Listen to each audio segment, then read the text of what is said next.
আজ সকালে একটি নিউজ দেখলাম, যেখানে গতকাল দিল্লি লালকেল্লার সামনে একটি বোম ব্লাস্ট হলো। খুব ভয়ানক ছিল সেই বোম ব্লাস্টটি, যেটা দেখলাম আমি নিউজে।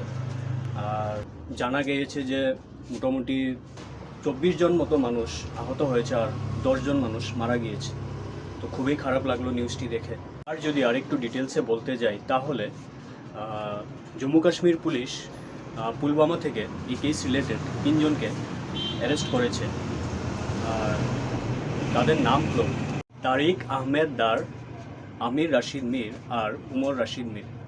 আমির রাশিদ আর উমর রাশিদ তারা দুজনেই ভাই, আর তারা প্লাম্বারেরই কাজ করে, যেটা আমি জানতে পারলাম নিউজ দেখে।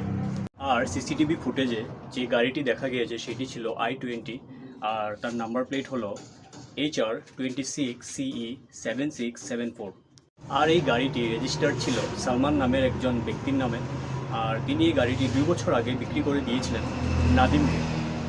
আর এটাই বলবো, এর পিছনে যারাই থাকুক না কেন, তাদেরকে খুব জলদি যাতে সিকিউরিটি এজেন্সিরা কঠোর থেকে কঠোর শাস্তি দেয়।